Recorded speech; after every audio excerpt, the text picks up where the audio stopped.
Assalamualaikum warahmatullahi wabarakatuh. Perkenalkan, kami dari kelompok 5 yang berjudul Perbandingan Keputusan Pembelian Antara Marketplace, Shopee, dan Toko Offline pada Generasi Z. Next.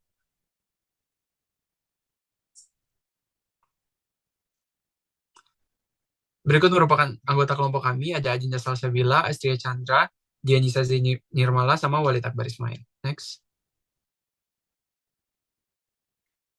Berikut merupakan daftar isi yang kami gunakan.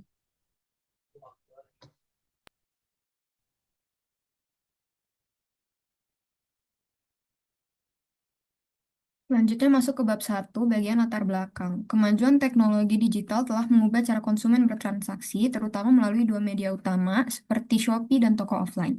Shopee menawarkan efisiensi waktu, fleksibilitas lokasi, serta promo menarik yang diminati generasi Z sebagai digital native. Namun, toko fisik tetap relevan karena memberikan pengalaman langsung dan kepastian kualitas produk. Media pembelian ini menjadi variabel independen yang mempengaruhi keputusan pembelian, variabel dependen, yaitu proses yang melibatkan pencarian informasi hingga evaluasi alternatif. Generasi Z di Jabodetabek dengan tingkat adopsi teknologi tinggi namun tetap mempertimbangkan konteks konsumsi, menjadi kelompok penting untuk dikaji. Oleh karena itu, penting untuk memahami bagaimana perbedaan media pembelian mempengaruhi keputusan pembelian mereka. Pembatasan masalahnya, subjek penelitian dibatasi pada generasi Z, yaitu lahir pada tahun 1997 sampai 2012 yang berdomisili di wilayah Jabodetabek. Responden merupakan individu yang mempunyai pengalaman berbelanja dalam 6 bulan terakhir, dan media pembelian yang dibandingkan dalam penelitian ini terbatas pada Shopee sebagai representasi marketplace online dan toko fisik umum sebagai representasi belanja offline. Rumusan masalah yang pertama, apakah terdapat perbedaan dalam pengambilan keputusan pembelian antara media pembelian Shopee dan toko offline pada Gen Z di wilayah Jabodetabek? Dan yang kedua adalah faktor-faktor apa yang paling dominan mempengaruhi keputusan pembelian generasi Z pada masing-masing media pembelian? Tujuan penelitiannya adalah untuk menganalisis perbedaan pengambilan keputusan pembelian generasi Z melalui media Shopee dan toko offline di wilayah Jabodetabek dan mengidentifikasi faktor-faktor yang dominan yang mempengaruhi keputusan pembelian generasi Z pada masing-masing media pembelian. Dan berikut adalah manfaat penelitiannya. Selanjutnya masuk ke bab 2 tinjauan pustaka. Jadi dari beberapa pendapat ahli yang telah kami cantumkan di dalam laporan, kami mengambil mengambil kesimpulan bahwa keputusan pembelian konsumen itu merupakan suatu proses psikologis yang dimulai dari timbulnya kebutuhan atau keinginan yang mendorong individu untuk mempertimbangkan dan juga mengevaluasi berbagai alternatif produk atau jasa yang tersedia. Next. Di dalam pengambilan keputusan pembelian itu terdapat 5 tahapan, yaitu yang pertama pengenalan kebutuhan, yang kedua pencarian informasi, yang ketiga evaluasi alternatif, yang keempat keputusan pembelian, dan yang kelima evaluasi pasca pembelian. Ada pun juga beberapa aspek yang mendasari proses pengambilan keputusan, yaitu yang pertama pengenalan kebutuhan, waktu, perubahan situasi, kepemilikan produk, pengaruh pemasaran, pencarian informasi, evaluasi alternatif, kriteria evaluasi, harga, dan juga merek. Selanjutnya, belanja online. Jadi, melalui akses internet ini, masyarakat dapat melakukan aktivitas jual beli tanpa perlu bertemu langsung. Nah, ini disebut sebagai belanja online, di mana transaksi dilakukan sepenuhnya secara digital dan barang akan dikirimkan ke alamat pembeli. Dari belanja online ini, terdapat kelebihan dan juga kekurangan, yaitu kelebihan diantaranya adalah tidak perlu menghadapi kemacetan, menghemat waktu dan juga tenaga, dapat dilakukan di mana saja, menghindari keramaian, dan juga informasi yang ditampilkan umumnya lebih rinci. Sedangkan kekurangannya itu ada terkait dengan rasa eh, puas atau tidak puas dalam proses pengambilan keputusan, ada juga berkaitan dengan penyalahgunaan data, ada juga berkaitan dengan ketidaknyamanan karena produk tidak sesuai ekspektasi, dan juga ada stres, dan juga ada tidak sesuai dan gagal memenuhi harapan pembeli. Next. Nah, belanja online ini terdapat beberapa marketplace dan kelompok kami memilih marketplace Shopee, di mana Shopee ini merupakan salah satu platform belanja online terkemuka dan berhasil mendominasi pasar Indonesia dalam beberapa tahun terakhir dengan jumlah unduhan aplikasi tertinggi dan juga rating terbaik. Dan juga di dalam penelitian ini kami akan membandingkannya dengan toko offline, di mana toko offline atau toko fisik ataupun toko konvensional ini dapat dipahami sebagai toko yang menjual barang secara langsung dengan menerapkan layanan berdasarkan kesepakatan serta cara-cara yang tradisional. Selanjutnya, di sini juga terdapat kerangka berpikir yang membandingkan marketplace Shopee dan juga toko offline sebagai dua media pembelian yang mempengaruhi keputusan pembelian pada generasi Z. Nah, fokus utama penelitian ini bukan hanya melihat pengaruh masing-masing media secara terpisah, melainkan juga menganalisis perbedaan dalam proses pengambilan keputusan pembelian di antara keduanya. Nah, selanjutnya ada hipotesis yaitu terdapat perbedaan signifikan dalam keputusan pembelian generasi Z antara marketplace Shopee dan juga toko offline. Nah, di sini ada hasil penelitian yang relevannya. Next. Oke, selanjutnya kita masuk ke dalam bab 3. Jadi tipe penelitian yang kita gunakan dalam penelitian ini adalah pendekatannya kuantitatif, di mana dalam penelitian ini tuh kita nyebarin kuesioner yang udah kita siapin untuk memperbandingkan keputusan pembelian dari generasi Z antara marketplace Shopee sama toko offline. Next. Nah, selanjutnya ada identifikasi operasional. Dari definisi konseptual keputusan pembelian ini bisa dilihat di screen-nya. Terus definisi operasionalnya itu, jadi perilaku konsumen itu merupakan tindakan di mana konsumen membuat keputusan dalam membeli guna melakukan pembelian yang lebih baik. Nah, skala yang kita gunakan dalam penelitian ini itu menggunakan skala Likert dan indikator alat ukur sendiri. Kita gunakan berdasarkan model PVT. Nah, selanjutnya ada subjek penelitian. Dalam subjek penelitian ini tuh kita pakai generasi Z yang berusia dari sekitar 18 sampai dengan 25 tahun, terus pengguna aplikasi Shopee dalam berbelanja online, sama pernah berbelanja secara offline dan tinggal di Jabodetabek. Selanjutnya teknik pengumpulan data yang digunakan, kita tuh menggunakan metode kuesioner dalam mengumpulkan informasi data. Nah, peneliti membagikan daftar pertanyaannya kepada responden untuk mendapatkan jawaban agar dapat menghemat waktu dan juga tingkat pengembalian kuesioner tetap tinggi. Nah, kita tuh menggunakan skala Likert dengan 5 poin, di mana angka 1 itu menunjukkan sangat tidak setuju dan 5 menunjukkan sangat setuju. Next. Nah, selanjutnya ada analisis data. Jadi, analisis data itu kita melakukannya secara kuantitatif dengan kita menggunakan SPSS. Nah, yang pertama itu kita ada uji normalitas. Jadi, uji normalitas ini tuh fungsinya untuk mengetahui apakah suatu data itu berdistribusi normal atau tidak.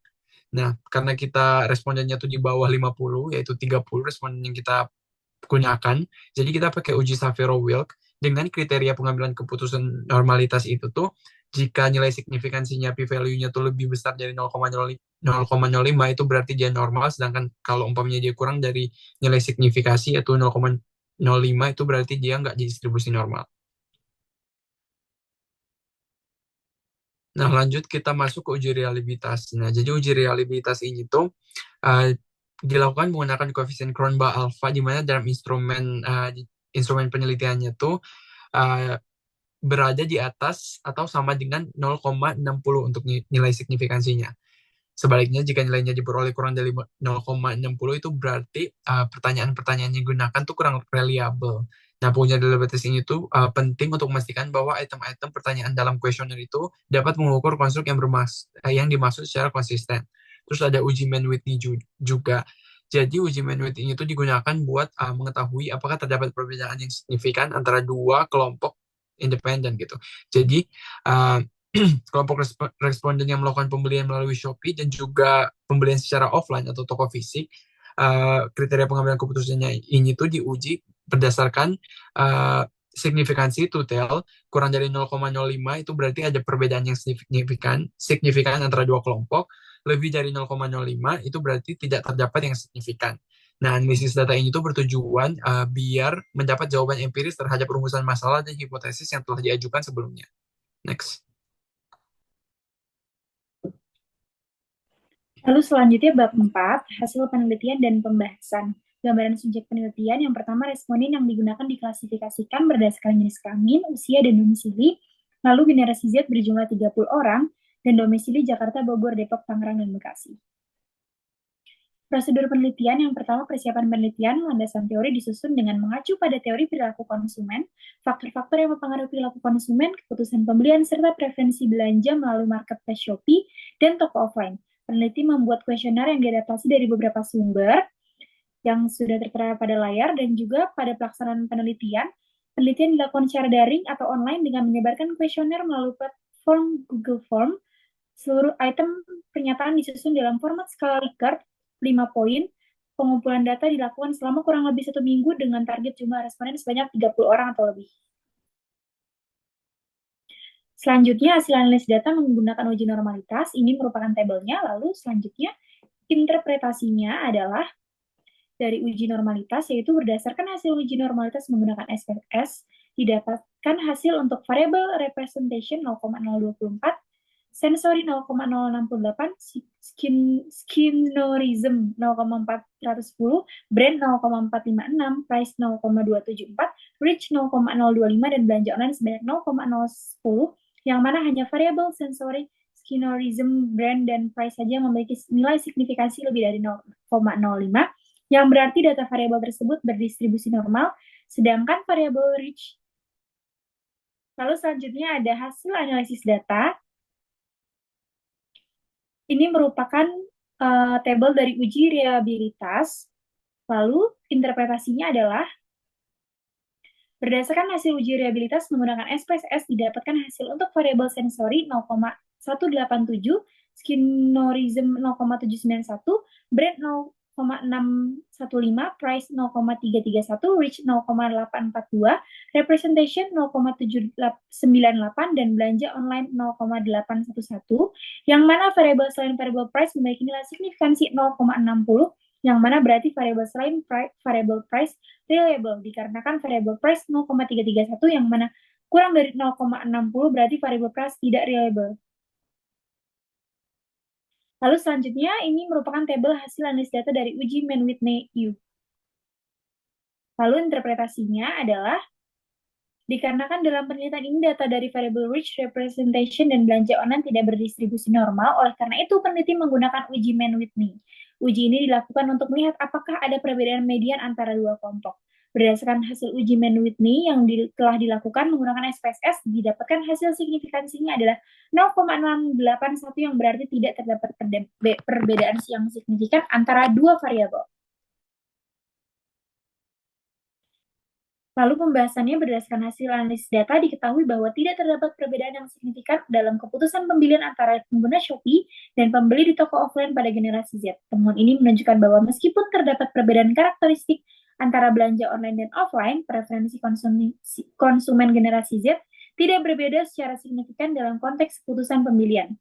Kemungkinan penyebab tidak signifikansinya hasil ini adalah karena generasi Z cenderung memiliki fleksibilitas dan adaptabilitas tinggi terhadap berbagai media pembelian. Mereka mampu berbelanja secara daring maupun luring tergantung pada kebutuhan, situasi, dan jenis produk. Dengan demikian dapat disimpulkan bahwa baik marketplace Shopee maupun toko offline memiliki daya tarik masing-masing dalam mempengaruhi keputusan pembelian generasi Z, dan keduanya saling melengkapi dalam perilaku konsumsi kelompok usia ini. Lalu keterbatasan penelitian, jumlah responden yang terlibat dalam penelitian ini hanya sebanyak 30 orang, sehingga belum dapat digeneralisasi secara luas. Lalu yang kedua, sampel yang digunakan terbatas pada generasi Z, sehingga hasil penelitian belum dapat mewakili perilaku konsumen dari kelompok usia lain. Selanjutnya, kesimpulannya adalah berdasarkan hasil analisis menggunakan uji Mann-Whitney diperoleh nilai signifikansi sebesar 0,676, yang mana menunjukkan bahwa tidak terdapat perbedaan yang signifikan antara kedua media pembelian tersebut dalam mempengaruhi keputusan pembelian.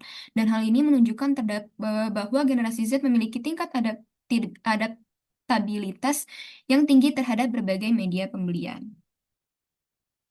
Selanjutnya, sarannya bagi pelaku usaha dan pemasar penting untuk menyusun strategi pemasaran yang mampu menjangkau generasi Z secara seimbang di kedua media pembelian. Optimalisasi pengalaman belanja secara online melalui fitur-fitur interaktif serta pelayanan yang cepat dan terpercaya yang perlu ditingkatkan. Dan untuk penelitian selanjutnya, disarankan agar melibatkan jumlah responden yang lebih besar dan beragam secara demografis, tidak terbatas hanya pada generasi Z saja. Sekian untuk presentasi kelompok kami. Terima kasih. Wassalamualaikum warahmatullahi wabarakatuh.